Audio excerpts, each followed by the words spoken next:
What happens when a Hollywood icon known for grace and restraint walks onto a stage built for sharp opinions, live television, and no escape, only to find herself face to face with a legend who never backs down? What happens when years of unspoken tension, cultural wounds, and misunderstood words collide under studio lights, with millions watching and no script to save anyone? Before we dive in, subscribe to The Truth Narrator right now, like this video, and comment where you're watching from, because stories like this don't just unfold, they explode. The studio of The View hums with that familiar electric calm, the kind that pretends everything is under control. Cameras glide like quiet predators. Audience members settle into their seats, clutching coffee cups and phones, unaware that within minutes, the atmosphere will change. Zoe Saldana sits backstage, smoothing the crease in her tailored blazer, her jaw tight but composed. She's done red carpets, wore films, galaxies far away. But this feels different. This feels personal. She breathes in, long controlled. The assistant gives her the cue. 30 seconds. Zoe nods, eyes focused somewhere far beyond the walls. She knows why she's here, or at least why she was invited. A new project, a celebration of her career. That's what the email said. But she also knows what's waiting on the other side of that curtain.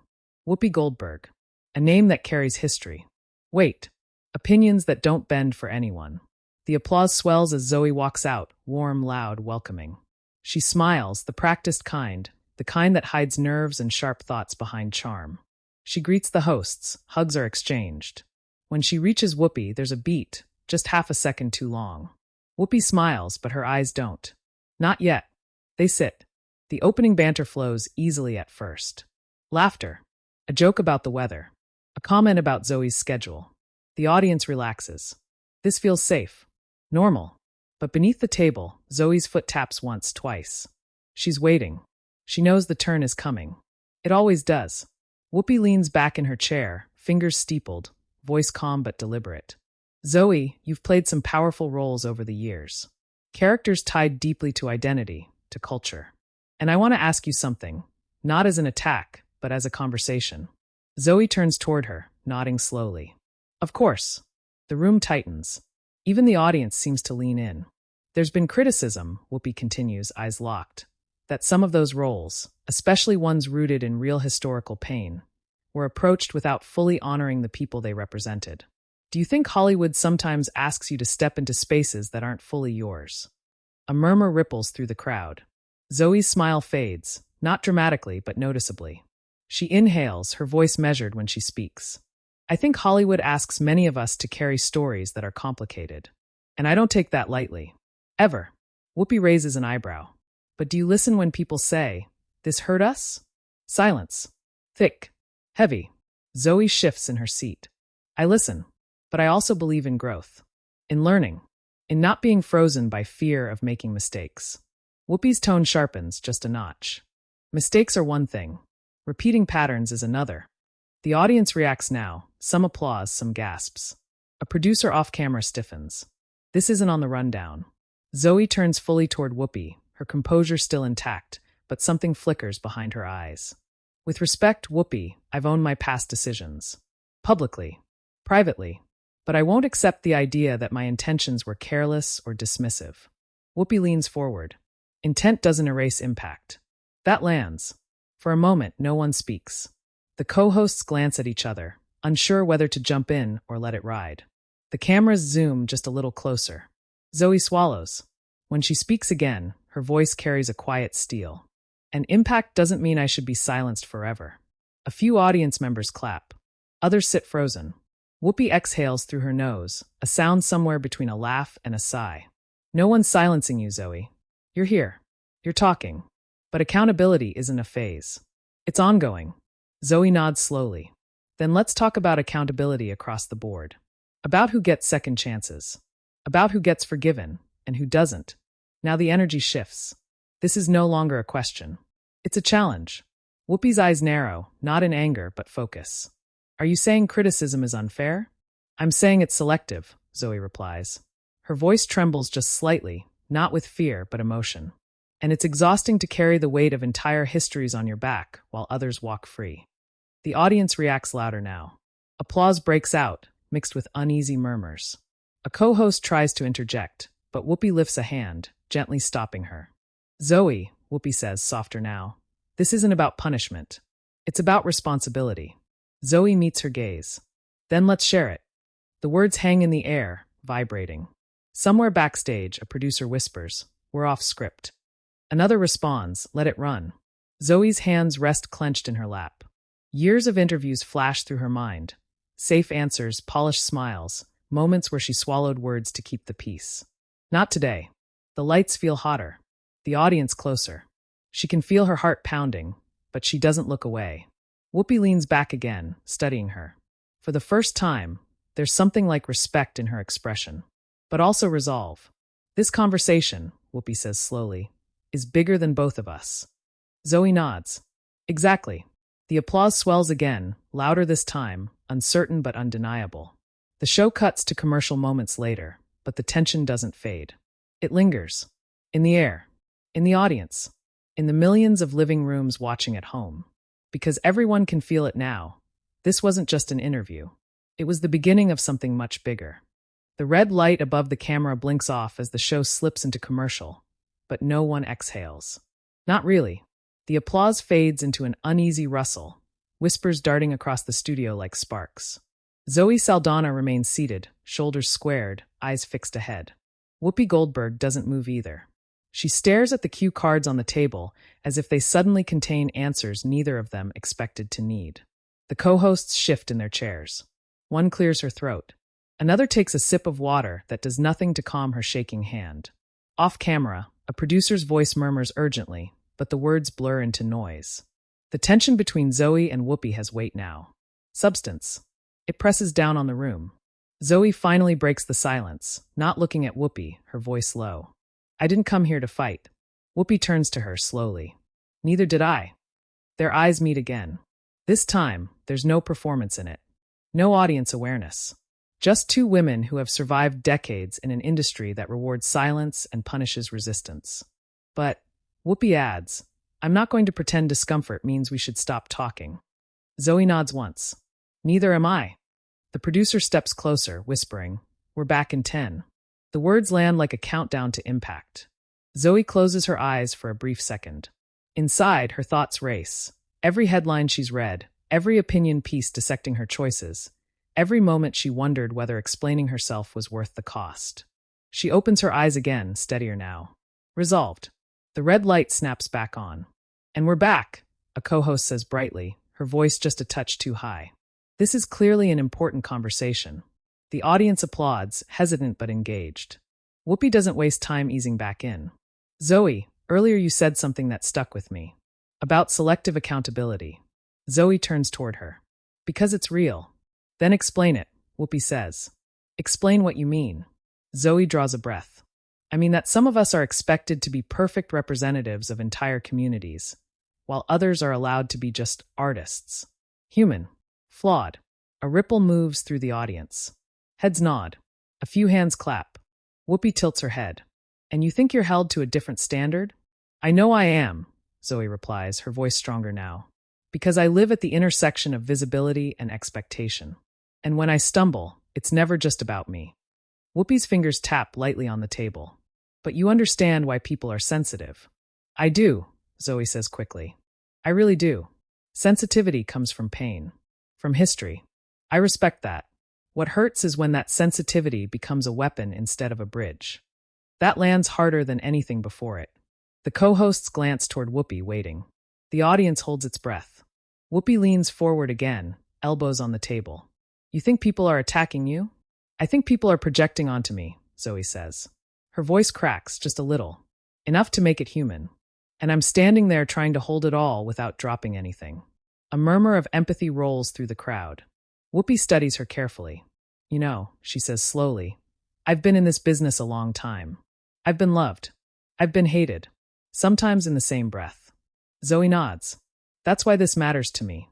Because you understand that weight." Whoopi exhales. "Understanding the weight doesn't mean ignoring the damage." "I'm not asking for that," Zoe replies. "I'm asking for space to grow without being buried alive every time I take a step." The audience reacts louder now, applause sharp and sustained. A few people stand before quickly sitting back down, unsure if it's appropriate. One co-host finally jumps in. This is clearly resonating, she says. People at home are probably feeling this too.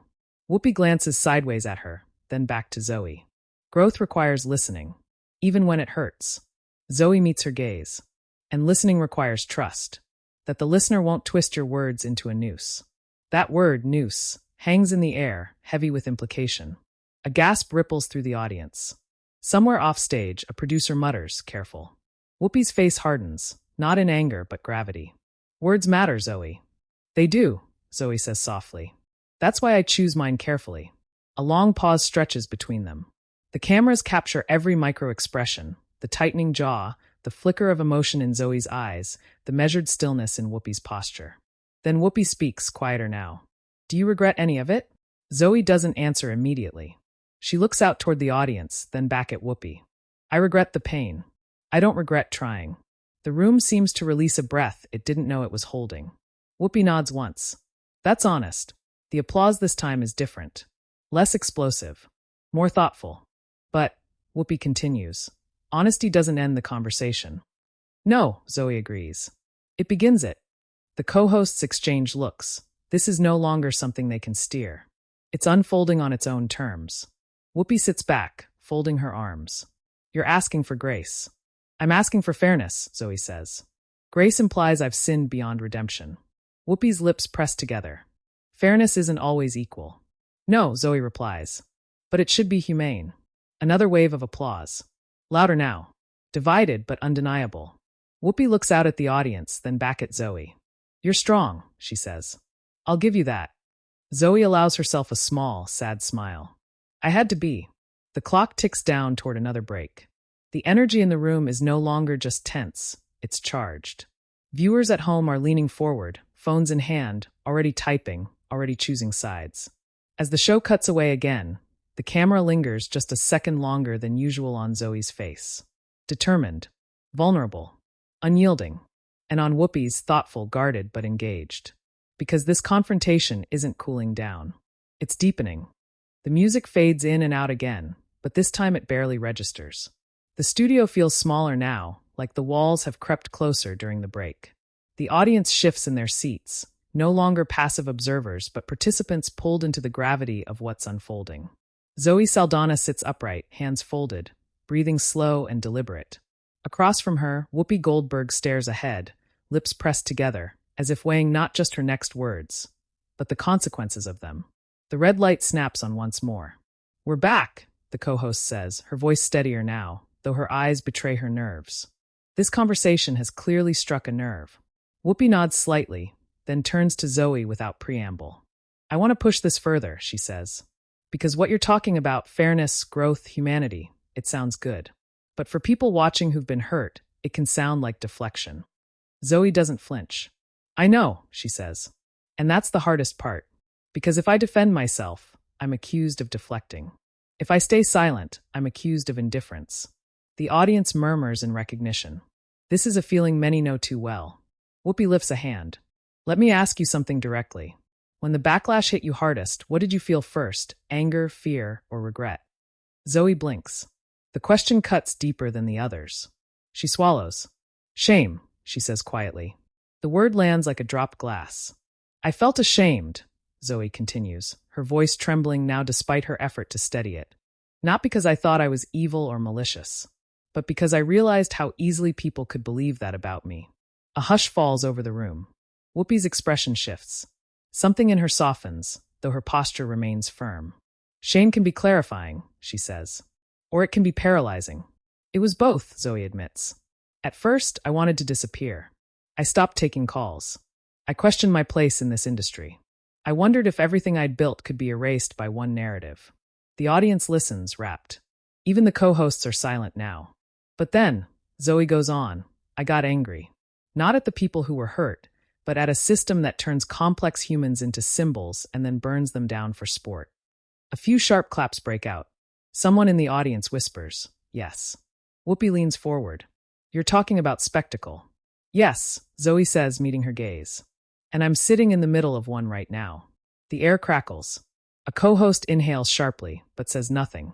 Whoopi doesn't deny it. Television is a spectacle, she says. But it can also be a mirror.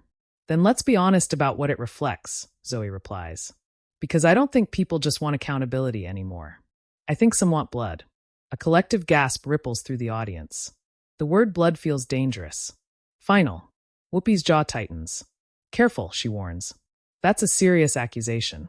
Zoe nods. I know, and I don't say it lightly. But when apologies are rejected, when growth is dismissed, when nothing is ever enough, what's left? Silence answers her. Whoopi looks away for the first time, toward the audience, scanning faces. What's left, she says slowly, is pain that hasn't been addressed. Zoe shakes her head gently. Or pain that's being redirected. The two women stare at each other now, neither blinking, neither yielding. This isn't anger anymore. It's ideology. Worldviews colliding. Whoopi turns back fully. You think criticism is cruelty. I think cruelty hides inside criticism when it loses purpose, Zoe says. When it stops being about healing and starts being about control. A low rumble of reaction spreads through the crowd. Some applause, some uneasy shifting. One co-host finally breaks in, voice cautious. Whoopi, do you think there's a point where accountability culture goes too far? Whoopi doesn't answer immediately. She looks at Zoe again. I think there's a point where people confuse consequences with cancellation. Zoe's eyes flash. And I think there's a point where consequences become exile. That hits hard. The audience reacts louder now, divided but engaged. Social media is already on fire. Hashtags forming in real time, clips being cut, narratives solidifying even as the conversation continues. Whoopi crosses her arms. You know why people don't let go, she says. Because history taught them that if they do, they get forgotten. Zoe's voice softens. And history taught me that no matter how much I give, I'll always be asked for more. The emotional weight in the room is palpable now. This is no longer about one role, one controversy. It's about survival. Whoopi exhales deeply. Do you want forgiveness? Zoe shakes her head. I want understanding. Those aren't the same thing, Whoopi replies. No, Zoe agrees. But one makes the other possible. The clock ticks toward the final segment. Producers gesture frantically from the sidelines, signaling time. But no one moves to stop this. Whoopi studies Zoe, really studies her. You're not backing down. Zoe gives a small, weary smile. I've been backing down my whole life. A beat. Then Whoopi nods slowly. That much, I believe. The audience applauds, not wildly but deeply. A recognition of courage, even amid disagreement. As the camera pulls back slightly, capturing the entire table, the energy shifts again. This isn't escalating anymore. It's approaching something dangerous and rare. Resolution or rupture. And with only one segment left, the question hangs heavy in the air. Will this end in understanding? Or in fallout that no one can control? The final moments arrive quietly, almost deceptively so. The studio lights feel harsher now, unforgiving, as if they've been turned up to expose every crack left behind by the conversation. The audience senses it too, the way people do when they know they're witnessing the end of something that won't be neatly resolved. Zoe Saldana sits still, her expression calm but drained, like someone who has run an emotional marathon in public. Whoopi Goldberg rests her hands on the table, grounded, thoughtful, carrying the weight of everything said and everything still unsaid. The red light glows for the last time. We're almost out of time, the co-host says carefully, aware that no scripted wrap-up could ever contain what just happened. But I want to give each of you a moment. The room goes silent. Whoopi speaks first. Her voice is steady, lower than before, stripped of edge. Conversations like this don't end cleanly, she says. They're not supposed to. If anyone watching expected a winner today, they missed the point. A murmur of agreement moves through the audience. Whoopi turns slightly toward Zoe. I challenged you because I believe these conversations matter. Not because I wanted to break you. Zoe nods, absorbing the words. But, Whoopi continues, belief doesn't erase pain. And listening doesn't mean agreement. It means staying in the room. She pauses, letting that sink in. Zoe inhales deeply before speaking. When she does, her voice is softer than it's been all hour. I stayed, she says, because walking away would have been easier. And because silence never protected anyone, not me and not the people who felt hurt. Her eyes flick briefly to the audience. I don't expect everyone to understand me. I just hope they see me as human. A hush falls over the studio. No applause yet. Just stillness. Then someone in the audience claps. One person. Then another. And another. until the sound fills the room, not thunderous, not triumphant, but heavy with emotion. Some people stand. Others wipe their eyes. A few remain seated, arms crossed, unconvinced, but still listening. Whoopi nods slowly. Human, she repeats. That's where it starts. The co-hosts exchange glances, relieved but shaken. This isn't closure. It's a ceasefire. And everyone knows it. As the show signs off, the camera lingers longer than usual. It captures Zoe and Whoopi standing, exchanging a brief, private word, inaudible, but unmistakably real. No hug. No dramatic gesture. Just a nod. Mutual acknowledgement. And then the broadcast ends. But the real explosion begins after. Within minutes, clips flood social media. Short, sharp edits slice the conversation into opposing narratives. Zoe Saldana calls out cancel culture. Whoopi shuts it down. Hashtags trend worldwide. Comment sections ignite like dry grass. Some hail Zoe as brave, finally speaking what others are too afraid to say. Others accuse her of centering herself in a conversation about pain that isn't hers. Whoopi, too, becomes a symbol, praised by some for holding the line, criticized by others for not softening it. Think pieces appear within hours. Psychologists analyze tone. Activists debate language. Fans argue in threads that stretch for thousands of comments. Everyone has an opinion. Few agree. Backstage sources leak details. It wasn't planned. Producers were panicking. They didn't know how far it would go. Ratings spike. The network releases a carefully worded statement praising open dialogue. Zoe goes silent online. Whoopi posts a single message. Conversations are messy. Growth always is. That post alone racks up millions of interactions. Days later, interviews reference the moment like a cultural fault line. Not because anyone shouted, not because anyone stormed off, but because two powerful women refused to retreat into comfort. They stayed exposed. They stayed uncomfortable. They stayed human. And viewers are left with the question that no headline can answer. Was this accountability? Or was it survival? Because maybe the most shocking part wasn't the confrontation itself, but the fact that it didn't end with applause or apology. It ended with unresolved truth. And that lingers far longer than any viral clip. Now it's your turn. What did you see in that moment? Strength? Deflection? Courage? Conflict? Or something in between? Drop your opinion in the comments. I want to hear it. And if you want more explosive, cinematic, and emotionally charged stories that pull you inside the moment, make sure you subscribe to The Truth Narrator. This isn't just celebrity drama.